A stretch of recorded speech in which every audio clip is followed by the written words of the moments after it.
오늘은 재개발 계약서를 써보도록 하겠습니다. 재개발 계약서도 우리가 원래 쓰는 일반 계약이랑 같은데요. 그 중에서도 중개대상물 확인 설명사항에 플러스해서 한 가지 더 써야 할 것이 있어요. 그게 뭔지 가르쳐 드리도록 하겠습니다.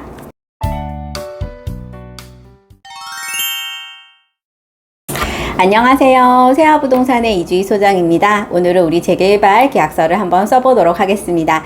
재개발 계약서는 관리처분인가 기점으로 해서 쓰는 방식이 달라지는데요. 제가 있는 우동 3구역 같은 경우에는 아직 관리처분인가 전입니다. 그래서 일반적인 계약서를 한번 써보도록 하겠습니다.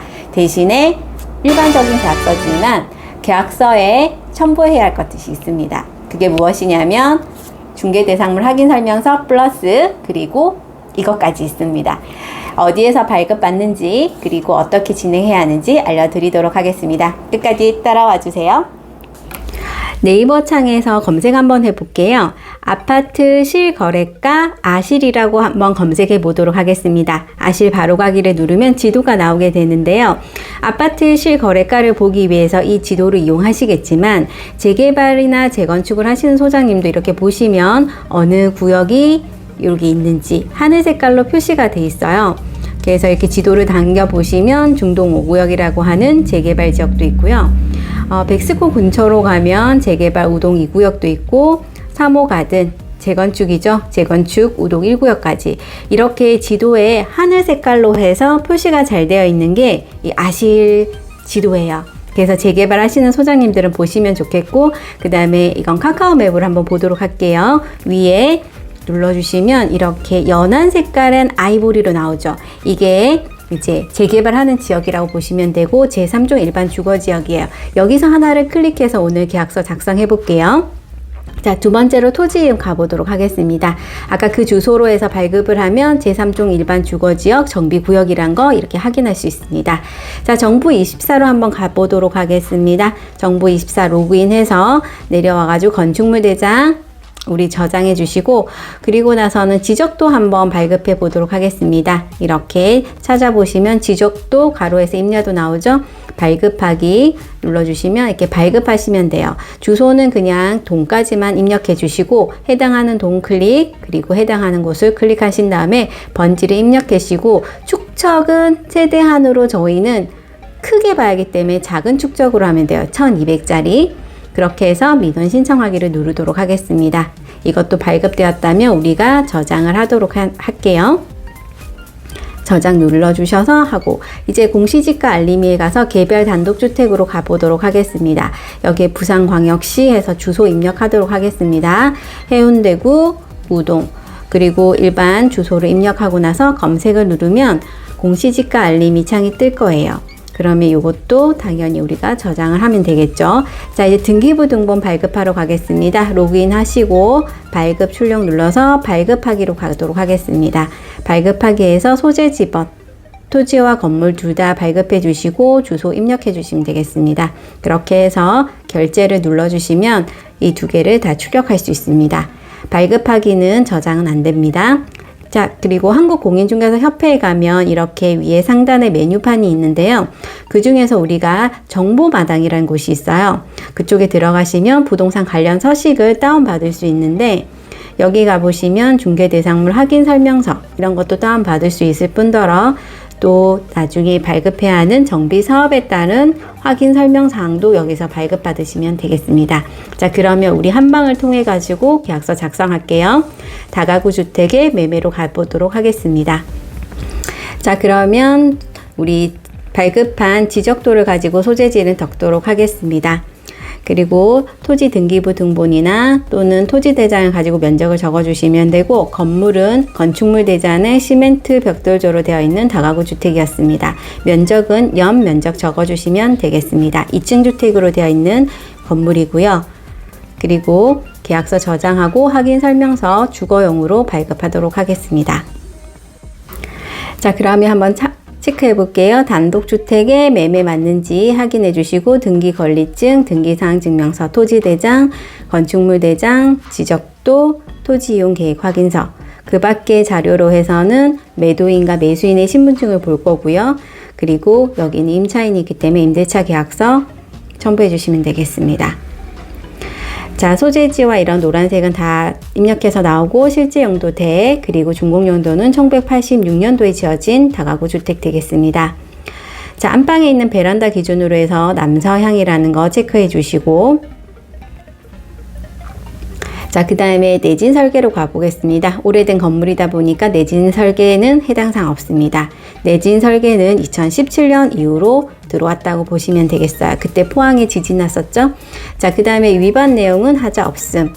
토지와 건물에는 주인의 이름과 그리고 주인의 생년월일, 주인의 주소를 적으시면 되고요. 이게 똑같다고 하면 토지와 건축물에는 붙여넣기 해서 하시면 되겠습니다. 이렇게 복사해서 붙여넣기. 자, 그 소유권 외의 권리사항에는 오랫동안 소유를 하고 계셨던 분이다 보니까 근저당이나 이런 게 없어서 하자 없음으로 체크하겠습니다. 민간임대 등록 여부 해당 사항 없고 계약 갱신 여부도 해당 사항 없습니다. 이게 다가구 주택이기 때문에 확인 서류 꼭 제출하셔야 합니다. 자, 그 다음에 밑으로 가서 토지 이용 계획 확인원을 가지고 작성할 건데 재건축, 재개발은 제3종이 많습니다. 제3종 일반 주거지역으로 되어 있고 용도지구 해당사항 없고 용도구역도 해당사항 없습니다. 용도지역 제3종은 건폐율 50에 용적률 300 되겠습니다. 도시군 계획시설은 해당사항 없음이고 지구 단위 계획구역도 해당사항 없습니다. 그 밖에 이용 제한 중요하죠. 정비사업이란 거 꼭 체크해 주시고 상대보호구역 그리고 가축, 사육, 제한구역이었습니다. 이 페이지로 가도록 할게요. 도로와의 관계, 한 개의 도로에 접해져 있는데 좀 좁은 골목이라고 보시면 되겠습니다.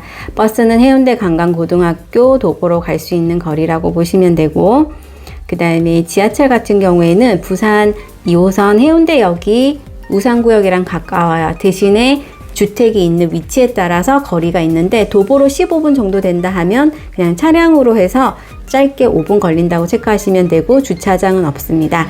초등학교는 해동초등학교가 근처에 있다고 보시면 되고, 그리고 중학교는 해운대 중학교가 아무래도 우산구역 재개발에 인접해 있다고 보시면 되겠습니다. 자, 그 다음에 고등학교는 해운대 관광고등학교로 적도록 할게요. 해운대 관광고등학교가 이제 도보로 거리는 좀 되지만 이렇게 갈 수 있는 걸로 하겠습니다. 백화점은 이번에는 중동 이마트를 한번 적어 볼게요. 왜냐하면 이건 중동이랑 조금 가까운 위치에 있기 때문에. 그 다음에 종합의료시설은 똑같이 해운대 부민병원으로 가도록 하겠습니다. 차량으로 해서 한 10분 정도 걸리는 걸로 체크하도록 할게요. 주택이다 보니까 경비실은 없고 자체 관리입니다. 비선호 시설은 재개발은 무조건 있다고 체크하셔야 하고, 공간화 폐가 또는 혐오시설이 많기 때문에 한번 둘러보시면 되는데 폐기물 처리시설 이런 것들이 좀 많아요. 그 다음에 개별 공시지가는 토지 이용 계획 확인서를 보고 작성해 주시면 되겠습니다. 그래, 건물의 공시가격은 우리가 봤던 공시지가 적는 걸로 적어주시면 되겠습니다. 취득세와 농어촌 특별세, 지방교육세는 매매 금액에 따라 달라지고요. 이제 실제 권리관계 또는 공시되지 않은 물건의 권리사항에 적는 거 알려드릴게요.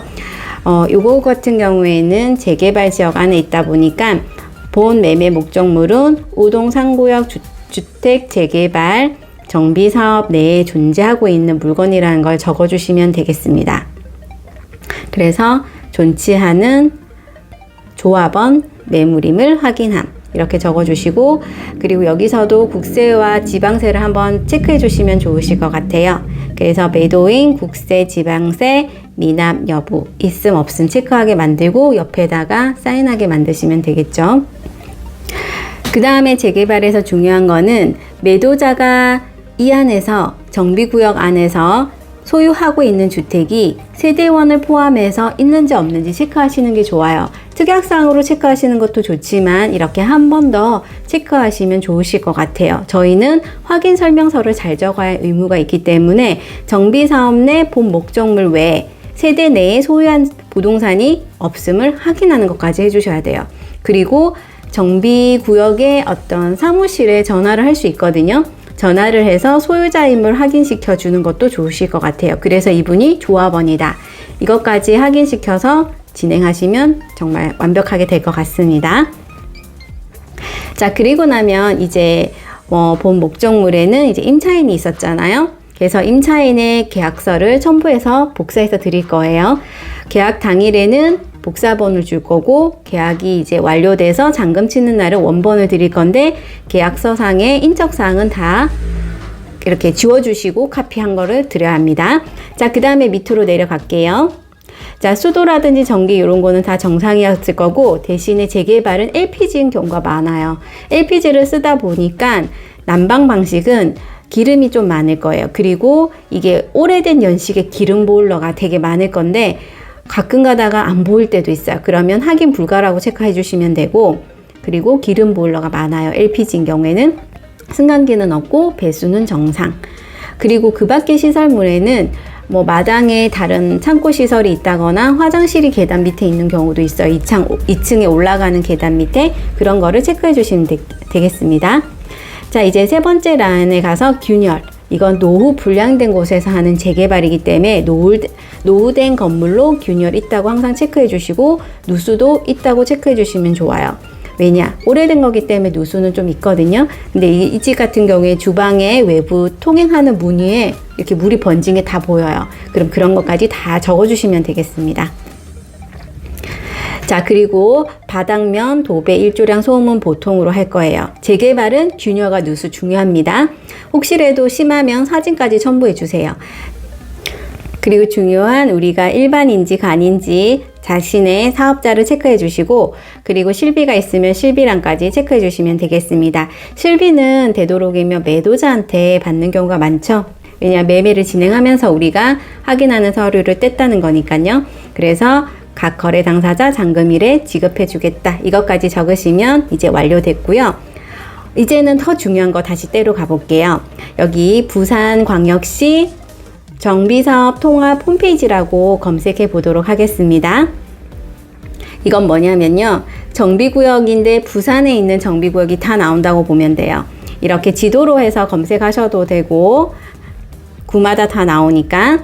자, 아니면 뭐 찾으셔도 되는데 지도로 검색할게요. 해운대구고요. 저는 우산구역입니다. 이동을 눌러 볼게요. 자, 여기 보시면 우동상구역 재개발인데 공시사항은 전반적인 공시사항이에요. 부산의 전부 다. 그 다음에 최근 공개 자료는 우동상구역에 대한 건데 조합원만 볼 수 있어요. 그리고 이렇게 주요 현황을 볼 수 있는데 위에 세 줄로 되어 있는 걸 클릭해 주시면 이걸 좀 더 정확하게 볼 수 있거든요. 한번 클릭해서 보도록 할게요. 이렇게 하면 아, 정비구역 언제 지정이 됐구나. 그리고 이런 절차를 밟고 있구나. 아직까지 사업 시행과 고시는 안 이루어졌구나. 그리고 위치도를 이렇게 보시면 우산구역 재개발은 이 위치라는 거, 그리고 더 확대해서 이렇게 위치도가 보이죠? 그리고 사진 찍은 배경들. 자, 그리고 밑에 내려보시면 이렇게 배치도도 볼 수 있어요. 우산구역 같은 경우에는 현대산업이랑 그 다음에 대우가 컨소로 있다가 해지됐고 다시 현대건설로 해서 지정이 됐거든요. 그래서 예전에 그 두 개 컨소가 돼 있을 때 배치도가 이렇게 돼 있다고 보시면 돼요. 그러면 우리는 중요한 정비사업 구역 안에 있는 설명 고지 확인서를 적어야 돼요. 우동 3구역 주택 재개발 정비사업의 설명 고지 확인서가 적어야 하는 게 중요해요. 부동산의 소재지, 종전토지의 소재지, 정비사업이 뭔지, 종류, 권리 산정 기준일이 언젠지, 정비사업 추진 단계, 퇴거 예정 시기, 철거 예정 시기, 그리고 행위 제한은 뭐가 있는지 법조항을 한번 읽어주시면 되고요. 그리고 행위 허가의 대상이 있어요. 그거에 대해서도 한번 읽어주시면 되겠습니다. 그리고 조합원 자격. 자, 그 다음에 조합원은 이런 사람이 조합원이다. 도시 및 주거환경정비법에 있는 거죠. 그리고 이건 임대차 할 때 중요한데요. 지상권 등 계약의 해지. 이건 임대차 하실 때 좀 꼼꼼하게 읽어주시고, 그 다음에 건축물 분양받을 권리 산정 기준일, 그리고 토지 등 소유자의 설명 의무까지 해가지고 사업 시행과 이후에는 추상 이제 분담해야 하는 자기금이 나와요. 그래서 분담금 추산액, 그 다음에 분양 신청 종료한 이후에는 또 얼마나 분담해야 할 게 있는지, 분담 시기 이런 걸 적는 란이고요. 매도인, 매수인, 계약 공인중개사 인적사항을 적으시면 되겠습니다. 그러면 중요한 재개발에서 중요한 정비사업 구역 안에 설명 고지 확인서를 적어 보도록 할게요. 부동산의 소재지는 번지로 해서 적어 주시면 되고, 만약에 이게 사업 관리 처분인가가 지났고 그리고 분양 신청까지 돼 있는 상태라고 하면 종전토지 소재지도 적어 주시면 되겠습니다. 그리고 정비사업의 종류는 재개발이고요. 미음 누르고 한자를 누르시면 이렇게 검은 색깔로 선택할 수 있어요. 그리고 권리산정 기준일은 아까 보였던 부산광역시 정비사업 홈페이지, 통합 홈페이지에서 보시면 되는데, 오산구역 재개발 같은 경우에는 권리산정 기준일이 2007년 9월 12일이에요. 그래서 지정 고시된 날이라고 보시면 되고, 검은색으로 바꾸실 때는 위에 거를 카피하시고, 그리고 붙여넣기 해주시면 좀 간편하게 바꿀 수 있겠죠. 그래서 이렇게 바꾸기. 그리고 정비사업 추진 단계는 지금은 사업 시행과 고시를 위해서 달려가고 있지만 시공사가 선정돼서 확정된 단계라고 보시면 되겠어요. 그래서 이렇게 적어주시면 되고, 아직까지는 관리 처분인가가 떨어지지 않았기 때문에 퇴거 철거 시기는 정해지지 않았습니다. 그래서 미정. 자, 그리고 쭉 내려보시면 아까 또 적는 난이 있었잖아요. 맨 끝에 분담액. 그것도 아직은 미정이에요. 왜? 사업 시행과 고시가 아직 안 했으니까. 그리고 분양 신청도 아직 안 했으니까 미정. 이렇게 해 놓으시면 되겠습니다. 자, 날짜까지 적고 마무리 하시면 이제 계약서, 재개발 계약서, 재건축 계약서는 이렇게 쓰시는 거예요. 추가되는 게 이거였어요. 아시겠죠? 이렇게 재개발 계약서 이제 어떻게 쓰시는지 아시겠죠? 근데 재개발 계약서를 썼는데 일반 매매 계약이랑 똑같네? 라고 생각하시는 분 계셨을 건데요. 재개발 같은 경우에는 관리 처분인가를 기준으로 해서 그전에는 일반 매매 계약서랑 거의 똑같이 간다고 보시면 될 것 같아요. 하지만 관리 처분인가 기준으로 해서는 철거가 이루어지기 때문에 주택도 이제 토지에 대한 거, 그리고 토지는 당연히 토지가 되겠죠. 자, 그렇게 해서 진행하는 걸로 해서 계약서 양식이 바뀐다고 보시면 되겠습니다. 부산 같은 경우에는 관리처분인가를 거친 곳도 있지만 관리처분인가가 안 거친 곳도 있고요. 제가 속해져 있는 우동 3구역 재개발 지역에는 아직까지 관리처분인가 전이기 때문에 제가 이 계약서를 썼습니다. 자, 그러면 계약서 쓰실 때 중개대상물 확인설명서 이외에도 정비사업에 따른 확인설명서도 꼭 첨부해서 이렇게 계약하시기 바라겠습니다. 오늘 하루도 잘 보내시고요. 좋아요, 구독하기는 저한테 큰 힘이 됩니다. 감사합니다.